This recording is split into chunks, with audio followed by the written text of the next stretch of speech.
Hello everyone, welcome back to Learn Easily channel. Gods Can Die, poem by Edwin Thumboo.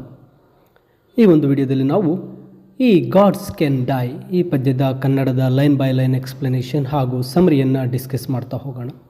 Edwin ತಂಬೂರವರು ಬರೆದಿರ್ತಕ್ಕಂತಹ God's can dye ಈ ಒಂದು ಪದ್ಯದ main ಥೀಮನ್ನು ಗಮನಿಸಿದಾಗ it is A conflict between power and friendship, ಅಧಿಕಾರ ಮತ್ತು ಸ್ನೇಹದ ನಡುವಿನ ಒಂದು ಸಂಘರ್ಷದ ಬಗ್ಗೆ ಈ ಪೊಯಮನ್ನು ಬರೆದಿರ್ತಾರೆ. ಅಂದರೆ ಈ ಗಾಡ್ಸ್ ಕ್ಯಾನ್ ಡೈ ಅಂತಕ್ಕಂಥದ್ದು ಮನುಷ್ಯರಲ್ಲಿರ್ತಕ್ಕಂತಹ ದಯೆ, ಸರಳತೆ ಮತ್ತು ಪ್ರಾಮಾಣಿಕತೆಯನ್ನು ಕವಿ ದೇವರು ಅಥವಾ ದೈವತ್ವಕ್ಕೆ ಹೋಲಿಸಿದ್ದಾರೆ. ಅಧಿಕಾರದ ವ್ಯಾಮೋಹದಿಂದ ಈ ಗುಣಗಳು ನಮ್ಮ ಸ್ನೇಹಿತರಲ್ಲಿ ಸತ್ತು ಹೋಗುತ್ತಿವೆ ಎಂಬುದು ಈ ಕವಿತೆಯ ಒಂದು ಮೇನ್ ಥೀಮ್ ಆಗಿರುತ್ತೆ. ಇಲ್ಲಿ ಸಾಮಾನ್ಯ ಮನುಷ್ಯರು ಅಧಿಕಾರ ಮತ್ತು ಉನ್ನತ ಸ್ಥಾನವನ್ನು ಪಡೆದಾಗ ಅವರಲ್ಲಿನ ನೈಜತೆನ ಮಾಯವಾಗುತ್ತೆ, ಕೃತಕತೆ ಮತ್ತು ಅಹಂಕಾರ ಆವರಿಸುತ್ತೆ. ಶಕ್ತಿಯುತ ವ್ಯಕ್ತಿಗಳು ಒಂದು ಸಾರ್ವಜನಿಕವಾಗಿ ಒಂದು ರೀತಿಯ ಮತ್ತು ಖಾಸಗಿಯಾಗಿ ಇನ್ನೊಂದು ರೀತಿಯ ಎರಡು ವಿಭಿನ್ನ ಮುಖವಾಡಗಳನ್ನು ಧರಿಸ್ತಾರೆ ಅಂತ. ಪಬ್ಲಿಕ್ಕಲ್ಲಿ ಬೇರೆ ಥರ ಇರ್ತಾರೆ, ಪರ್ಸನಲಿ ಬೇರೆ ಥರ ಇರ್ತಾರೆ. ರಾಜಕೀಯ ಮಹತ್ವಾಕಾಂಕ್ಷೆ ಮತ್ತು ಸಿದ್ಧಾಂತಗಳನ್ನು ಬೆನ್ನು ಹತ್ತಿದ ನಾಯಕರು ತಮ್ಮ ಹಳೆಯ ಸ್ನೇಹಿತರನ್ನು ಮತ್ತು ಆಪ್ತ ಸಂಬಂಧಗಳನ್ನು ಕಳೆದುಕೊಳ್ತಾರೆ ಅಂತಕ್ಕಂಥದ್ದು ಈ ಒಂದು ಪದ್ಯ the gods can die main theme ಆಗಿರುತ್ತೆ. ಇಲ್ಲಿ ಎಡ್ವಿನ್ ತಂಬೂರವರು ಯಾವ ರೀತಿ ಈ ಒಂದು ಮನುಷ್ಯನಲ್ಲಿರ್ತಕ್ಕಂತಹ ಗುಣಗಳು ಸಾಹಿತ್ಯ ಅನ್ನೋದನ್ನು ತಿಳಿಸ್ತಾ ಹೋಗಿದ್ದಾರೆ. ಇಲ್ಲಿ ಮೊದಲ ಸಾಲುಗಳಲ್ಲಿ ಹೇಳ್ತಾರೆ, I have seen powerful men and themselves keep to realities. ಅಂದರೆ ಇಲ್ಲಿ ಹೇಳ್ತಾರೆ, ಶಕ್ತಿಯುತ ವ್ಯಕ್ತಿಗಳು ತಮ್ಮ ವ್ಯಕ್ತಿತ್ವವನ್ನು ತಾವೇ ನಾಶಪಡಿಸ್ಕೊಳ್ತಾ ಇರೋದು ಮತ್ತು ಎರಡು ರೀತಿಯ ಬದುಕುಗಳನ್ನು ಸೃಷ್ಟಿ ಮಾಡಿಕೊಳ್ತಾ ಇರೋದನ್ನ ನಾನು ನೋಡಿದ್ದೇನೆ ಅಂತ. ಅಧಿಕಾರವು ಮನುಷ್ಯನ ನೈಜತೆಯನ್ನು ಮರೆಮಾಡುತ್ತೆ. ಅವರು ಸಾರ್ವಜನಿಕವಾಗಿ ಒಂದು ರೀತಿ ಮತ್ತು ಪ್ರೈವೇಟಾಗಿ ಖಾಸಗಿಯಾಗಿ ಮತ್ತೊಂದು ರೀತಿಯ ಮುಖವಾಡವನ್ನು ಧರಿಸ್ತಾರೆ. One for minor friends, one for the power that be the really powerful. ಅವರು ಸಾಮಾನ್ಯ ಅಥವಾ ಹಳೆಯ ಸ್ನೇಹಿತರಿಗಾಗಿ ಒಂದು ಮುಖವನ್ನು ಮತ್ತು ತಮಗಿಂತ ಮೇಲಿರುವ ಪ್ರಭಾವಶಾಲಿ ವ್ಯಕ್ತಿಗಳಿಗಾಗಿ ಇನ್ನೊಂದು ಮುಖವನ್ನು ಇಟ್ಕೊಂಡಿರ್ತಾರೆ. ಅಧಿಕಾರ ಸಿಕ್ಕಾಗ ಜನರು ತಮ್ಮ ಹಳೆಯ ಸಂಬಂಧಗಳಿಗಿಂತ ಹೆಚ್ಚಾಗಿ ಅಧಿಕಾರ ವರ್ಗಕ್ಕೆ ಪ್ರಾಮುಖ್ಯತೆ ನೀಡಲು ಪ್ರಾರಂಭಿಸ್ತಾರೆ ಅಂತ. Such people take a role supporting managers of state. ಇಂತಹ ಜನರು ಒಂದು ದೇಶದ ಆಡಳಿತಗಾರರಿಗೆ ಅಥವಾ ಪ್ರಭಾವಶಾಲಿಯಾಗಿರ್ತಕ್ಕಂಥ ಮ್ಯಾನೇಜರ್ಸ್ಗೆ ಬೆಂಬಲ ನೀಡುವ ಪಾತ್ರವನ್ನು ವಹಿಸ್ಕೊಳ್ತಾರೆ. ಇವರು ಕೇವಲ ಅಧಿಕಾರ ವ್ಯವಸ್ಥೆಯ ಭಾಗವಾಗಿ ಮಾರ್ಪಡ್ತಾರೆ ಮತ್ತು ಸ್ವತಂತ್ರವಾಗಿ ಯೋಚಿಸುವುದನ್ನು ಬಿಟ್ಟು ಬಿಡ್ತಾರೆ ಅಂತ ಹೇಳ್ತಾರೆ. accept an essential part in some minor project but after a bit of duty. ಅವರು ಯಾವುದೋ ಒಂದು ಸಣ್ಣ ಒಂದು ಪ್ರಾಜೆಕ್ಟ್ನಲ್ಲಿ ಪ್ರಮುಖ ಪಾತ್ರವನ್ನು ಒಪ್ಪಿಕೊಳ್ತಾರೆ ಮತ್ತು ಆ ಕೆಲಸವನ್ನು ಸ್ವಲ್ಪ ಸಮಯ ನಿರ್ವಹಿಸಿದ ನಂತರ ಅವರು ಬದಲಾಗಿಬಿಡ್ತಾರೆ ಅಂತ. ಸಣ್ಣ ಜವಾಬ್ದಾರಿ ಸಿಕ್ಕರೂ ಕೂಡ ಅದು ಮನುಷ್ಯನ ಅಹಂಕಾರವನ್ನು ಹೆಚ್ಚಿಸುತ್ತೆ ಮತ್ತು ಅವರಲ್ಲಿ ಬದಲಾವಣೆಯನ್ನು ತರುತ್ತೆ ಅಂತ ಹೇಳ್ತಾರೆ. That makes them faster with intentions, they play the major figure to the old friends. ಈ ಅಧಿಕಾರವು ಅವರಲ್ಲಿ ಹೊಸ ಉದ್ದೇಶಗಳನ್ನು ಹುಟ್ಟು ಹಾಕುತ್ತೆ ಮತ್ತು ಅವರು ತಮ್ಮ ಹಳೆಯ ಸ್ನೇಹಿತರ ಮುಂದೆ ತಾವು ತುಂಬ ದೊಡ್ಡ ವ್ಯಕ್ತಿಯಂತೆ ವರ್ತಿಸ್ತಾರೆ. ಅಧಿಕಾರವು ಮನಸ್ಸನ್ನು ಕಲುಷಿತಗೊಳಿಸುತ್ತೆ, ಇದರಿಂದ ಅವರು ಹಳೆಯ ಆತ್ಮೀಯರನ್ನು ಕೂಡ ಗೌರವದಿಂದ ಕಾಣೋದಿಲ್ಲ ಅಂತ ಇಲ್ಲಿ ಹೇಳ್ತಾರೆ. ನಂತರ we understand and try to seek a balance in the dark to know the private from the public monument. ಇಂತಹ ಕತ್ತಲೆಯಲ್ಲಿ ಅಥವಾ ಇಂತಹ ಒಂದು ಅನಿಶ್ಚಿತತೆಯಲ್ಲಿ ನಾವು ಒಂದು ಪ್ರೈವೇಟ್ ಖಾಸಗಿ ಅಥವಾ ಒಂದು ಪಬ್ಲಿಕ್ ವ್ಯಕ್ತಿತ್ವಗಳ ನಡುವೆ ಅಂದರೆ ಸಾರ್ವಜನಿಕ ವ್ಯಕ್ತಿತ್ವಗಳ ನಡುವಿನ ಒಂದು ಅಂಡರ್ಸ್ಟ್ಯಾಂಡಿಂಗ್ ಸಮತೋಲವನ್ನು ಕಂಡುಹಿಡಿಯಲು ಪ್ರಯತ್ನಿಸ್ತೇವೆ. ಆ ವ್ಯಕ್ತಿಯ ನಿಜವಾದ ರೂಪ ಯಾವುದು, ಅವನು ಸಾರ್ವಜನಿಕವಾಗಿ ತೋರಿಸಿಕೊಳ್ಳುವ ರೂಪ ಯಾವುದು ಅಂತ ತಿಳಿಯಲು ಸಾಮಾನ್ಯರು ಹೆಣಗಾಡಬೇಕು ಅಂತ ಹೇಳ್ತಾರೆ. To find our way between the private and the public argument or what can be said or if a thing is meant. ಖಾಸಗಿಯಾಗಿ ಅಥವಾ ಸಾರ್ವಜನಿಕವಾಗಿ ವಾದಗಳ ನಡುವೆ ನಾವು ದಾರಿ ಹುಡುಕ್ತೇವೆ. ಅವರು ಹೇಳುವ ಮಾತುಗಳ ನಿಜವಾದ ಅರ್ಥ ಏನು ಎಂದು ತಿಳಿಯಲು ಪ್ರಯತ್ನಿಸ್ತೇವೆ. ಅಧಿಕಾರದಲ್ಲಿರುವವರ ಮಾತುಗಳು ನೇರವಾಗಿರೋದಿಲ್ಲ, ಹೀಗಾಗಿ ಅವರ ಮಾತಿನ ಹಿಂದಿನ ಉದ್ದೇಶವನ್ನು ಅರ್ಥೈಸಿಕೊಳ್ಳುವುದು ತುಂಬ ಕಷ್ಟ ಅಂತಕ್ಕಂಥದ್ದು ಹೇಳ್ತಾರೆ. Are meant to make amends is generous or ಮೀನ್.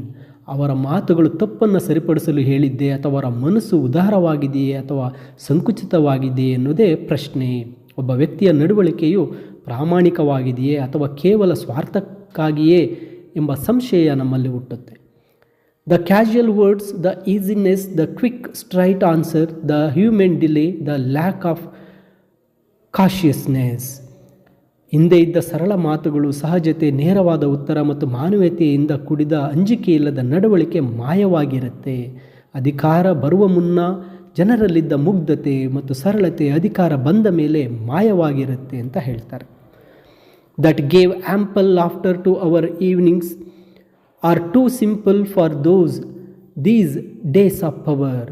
ನಮ್ಮ ಸಂಜೆಗಳನ್ನು ನಗುವಿನಿಂದ ತುಂಬಿಸ್ತಿದ್ದಂತಹ ಸರಳ ವಿಷಯಗಳು ಇಂದಿನ ಅಧಿಕಾರದ ದಿನಗಳಲ್ಲಿ ತುಂಬ ಸಣ್ಣದಾಗಿ ಕಾಣುತ್ತೆ. ಅಧಿಕಾರವು ಸ್ನೇಹದ ಮಧುರ ಕ್ಷಣಗಳನ್ನು ಕಿತ್ತುಕೊಂಡು ಗಂಭೀರತೆ ಮತ್ತು ಕೃತಜ್ಞತೆಯನ್ನು ತರುತ್ತೆ ಅಂತ ಹೇಳ್ತಾರೆ. whose nature is to hint not straight, so when one has a chance to walk the conversation. ಅಧಿಕಾರದ ಸ್ವಭಾವವೆಂದರೆ ಯಾವುದನ್ನು ನೇರವಾಗಿ ಹೇಳದೆ ಕೇವಲ ಸುಳಿವು ನೀಡ್ತಕ್ಕಂಥದ್ದು. ಇಂತಹವರ ಜೊತೆ ಮಾತನಾಡುವಾಗ ಸಂಭಾಷಣೆ ಮಾತಾಡ್ತಕ್ಕಂಥದ್ದು ತುಂಬ ಕಷ್ಟವಾಗುತ್ತೆ. ಪ್ರಭಾವಶಾಲಿ ವ್ಯಕ್ತಿಗಳು ಪಾರದರ್ಶಕವಾಗಿರೋದಿಲ್ಲ, ಅವರ ಪ್ರತಿ ಮಾತು ಸಹ ಒಂದು ನಿಗೂಢವಾಗಿರುತ್ತೆ ಅಂತ ಹೇಳ್ತಾರೆ. Hesitates on the blink of momentous things he ponders. ಪ್ರಮುಖ ವಿಷಯಗಳ ಬಗ್ಗೆ ಮಾತನಾಡುವಾಗ ಅವರು ಹಿಂಜರಿತಾರೆ ಮತ್ತು ಬಹಳವಾಗಿ ಯೋಚಿಸ್ತಾರೆ. ಅವರು ತಮ್ಮ ಸ್ಥಾನವನ್ನು ಉಳಿಸಿಕೊಳ್ಳಲು ಪ್ರತಿ ಹೆಜ್ಜೆಯನ್ನು ಜಾಗರೂಕತೆಯಿಂದ ಇಡುತ್ತಾರೆ. ಇದರಿಂದ ಸಹಜತೆ ಅನ್ನೋದು ಇಲ್ಲದಂತಾಗತ್ತೆ. Suggesting by some unremark there was much more to be said. ಕೆಲವು ವಿಷಯಗಳನ್ನು ಹೇಳದೆ ಬಿಡುವ ಮೂಲಕ ಇನ್ನೂ ಹೇಳುವುದು ಬಹಳಷ್ಟಿದೆ ಎಂಬ ಸುಳಿವು ನೀಡ್ತಾರೆ. ಮೌನದ ಮೂಲಕವೇ ತಾವು ಶಕ್ತಿಯುತರು, ತಮಗೆ ಎಲ್ಲವೂ ಗೊತ್ತು ಎಂದು ತೋರಿಸಿಕೊಳ್ಳುವಂಥ ತಂತ್ರ ಇರುತ್ತೆ ಅವರಲ್ಲಿ ಅಂತ ಹೇಳ್ತಾರೆ. It is a pity good man who seek to serve bind themselves and to a ಕಾಸ್.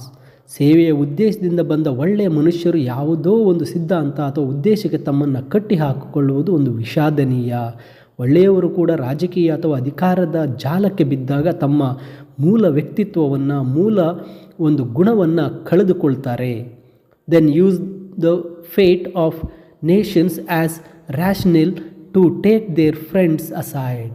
ಅವರು ರಾಷ್ಟ್ರದ ಹಿತದೃಷ್ಟಿಯಿಂದ ಒಂದು ನೆಪವನ್ನು ಒಡ್ಡಿ ತಮ್ಮ ಹಳೆಯ ಸ್ನೇಹಿತರನ್ನು ದೂರ ತಳ್ಳುತ್ತಾರೆ. ದೇಶದ ಹಿತ ಎಂಬ ದೊಡ್ಡ ಹೆಸರಿನಲ್ಲಿ ಅವರು ತಮ್ಮ ವೈಯಕ್ತಿಕ ಸಂಬಂಧಗಳನ್ನು ಬಲಿ ಕೊಡ್ತಾರೆ. To lead themselves into some history we can uncertain statesmen many lose a friend. ಇತಿಹಾಸದಲ್ಲಿ ಸೇರಬೇಕೆಂಬ ಆಸೆಯಿಂದ ಅವರು ಅನಿಶ್ಚಿತ ರಾಜಕಾರಣಿಗಳಾಗ್ತಾರೆ. ಆದರೆ ನಾವು ಒಬ್ಬ ಉತ್ತಮ ಸ್ನೇಹಿತನನ್ನು ಕಳೆದುಕೊಳ್ತೇವೆ. ಜಗತ್ತು ಒಬ್ಬ ನಾಯಕನನ್ನು ಪಡಿಬಹುದು, ಆದರೆ ಸ್ನೇಹಕ್ಕೆ ಅಲ್ಲಿ ಸಾವಾಗುತ್ತೆ ಅಂತ ಹೇಳ್ತಾರೆ. But I am glad that others are powerful with compassion who C before we do what troubles us. ಆದರೆ ದಯೆ ಮತ್ತು ಕರುಣೆಯುಳ್ಳ ಶಕ್ತಿಯುತ ವ್ಯಕ್ತಿಗಳೂ ಇದ್ದಾರೆ ಎಂಬ ಸಂತೋಷದ ವಿಷಯ ನನಗೆ ಗೊತ್ತಿದೆ. ಅವರಿಗೆ ತಮ್ಮ ಕಷ್ಟಗಳು ತಮಗಿಂತ ಮೊದಲೇ ತಿಳಿಯುತ್ತವೆ. ಅಧಿಕಾರವಿದ್ದು ದಯೆ ತೋರುವವರೇ ನಿಜವಾದ ಶ್ರೇಷ್ಠರು. ಅವರು ಜನರ ನೆರವಿಗೆ ಸ್ಪಂದಿಸ್ತಾರೆ. And help in kindness, take ignorance in toe, if not for such we lose our gods. ಅಂತಹವರ ದಯೆಯಿಂದ ಸಹಾಯ ಮಾಡ್ತಾರೆ ಮತ್ತು ನಮ್ಮ ಅಜ್ಞಾನವನ್ನು ಹೋಗಲಾಡಿಸ್ತಾರೆ. ಅಂತಹವರು ಇಲ್ಲದೇ ಇದ್ದರೆ ನಾವು ನಮ್ಮ ದೈವತ್ವವನ್ನು, ದೇವರನ್ನೇ ಕಳೆದುಕೊಳ್ತಿದ್ದೇವೆ ಅಂತ. ಮಾನವೀಯತೆ ಉಳ್ಳವರು ನಮಗೆ ದೇವರಂತೆ ಕಾಣ್ತಾರೆ. ಅಂಥವರು ಸಮಾಜಕ್ಕೆ ತುಂಬ ಅಗತ್ಯ ಅಂತಕ್ಕಂಥದ್ದನ್ನು ಹೇಳ್ತಾರೆ. Who lived but now are dying in our friends. ಹಿಂದೆ ನಮ್ಮ ಸ್ನೇಹಿತರಲ್ಲಿ ನೆಲೆಸಿದ್ದ ಆ ದೈವಿಕ ಗುಣಗಳು, ಸರಳತೆ, ದಯೆ, ಸಹಾಯ ಈಗ ಅಧಿಕಾರದ ಆಸೆಯಿಂದ ಸತ್ತು ಹೋಗ್ತಾ ಇದ್ದಾವೆ.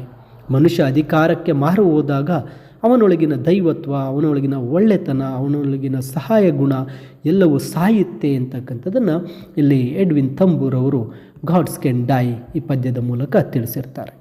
ಮೈ ಡಿಯರ್ ಸ್ಟೂಡೆಂಟ್ಸ್, ಈ ಒಂದು ಎಕ್ಸ್ಪ್ಲನೇಷನ್ನೊಂದಿಗೆ ಸಮರಿಯ PDF ವಿಡಿಯೋದ ಡಿಸ್ಕ್ರಿಪ್ಷನ್ನಲ್ಲಿದೆ, ನೀವು ಡೌನ್ಲೋಡ್ ಮಾಡಿಕೊಳ್ಳಬಹುದು. ಹೆಚ್ಚಿನ ವಿಡಿಯೋಗಳಿಗೆ ತಪ್ಪದೇ ಲರ್ನ್ ಈಸಿಲಿ ಚಾನಲ್ಗೆ ಸಬ್ಸ್ಕ್ರೈಬ್ ಮಾಡಿಕೊಳ್ಳಿ ಅಂತ ಹೇಳ್ತಾ thank you for watching this video.